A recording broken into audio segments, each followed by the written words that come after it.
sa umaabot nga pagsangka nimo kay batok ni kay Ramon Garcia Hiranes.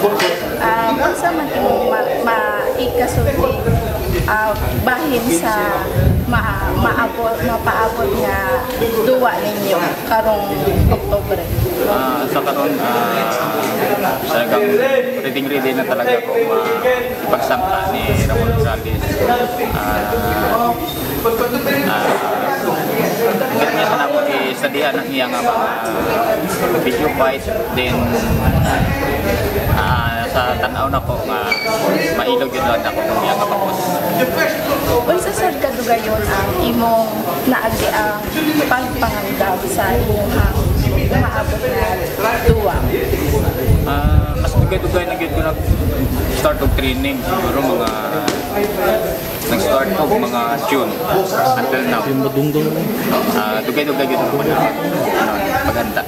Makapila man sad ka karon sa imong mga sparring sa sad mga ka-sparring? I think more than 100 rounds sparring na, pero dili na may ihap. Then ang akong ka-sparring sila ni Edwin Sabilio, Nene Arsua, o si Romel Asenjo.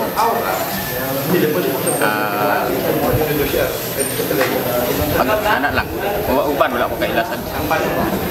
Maayo ay daghan-daghan sa na sparring. Bahin sad sa imong pinalangga nga bitin nga namatay na o sa dihang nakigduwa ka ni Armando Vasquez sa Bacolod City nga wala na ang imong pinalangga nga bitin. Nga sa imuhang liog gimingaw ba ka nga ang imuhang bitin kung adulong ka sa rin?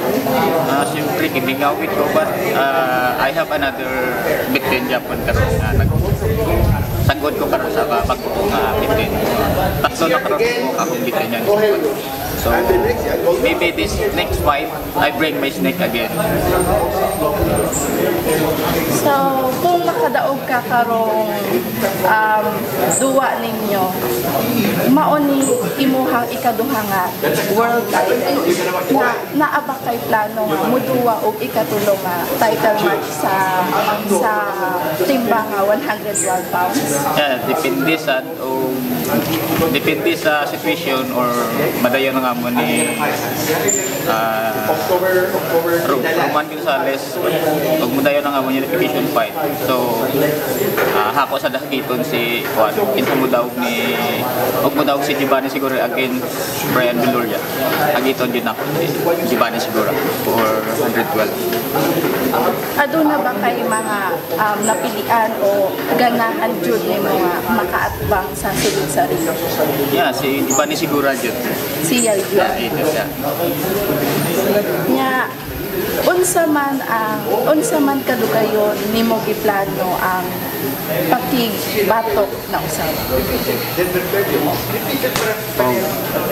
Pakigduwa sa another division. Until after this fight, siguro 2 weeks or 3 weeks vacation, balik naman training. Balik na dayo. Yeah.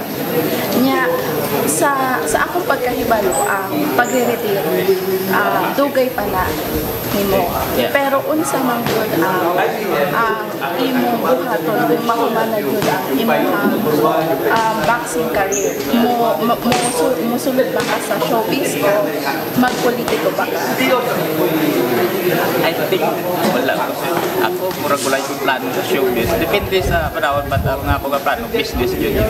Murag wala ko plano sa politiko and showbiz. Plano ko business lang. Yeah. Kung naa ka chance na magbuhat ka negosyo, kung sa man sa dang itukod mo like accessories sa mga sakyanan or motor, either mga kuwan mga tawag mga dry goods. Aduna ba kay mga mensahe ngadto sa imuhang mga Filipino boxing fans nga taos puso jud ang pagsuporta kanimo. Hinahangyo ko lang sa tanan-tanan ko mga fan, others sa tanan-tanan nga Pilipino nga mahilig sa vaccine. Hope so nga suportahan niyo ko sa coming fight ko this October 8 in Bacolod. This is my second division title fight. Hope na ipag-pray nyo nga madaog ko this coming fight. Ano lang. And madamugin niyo salamat. God bless you.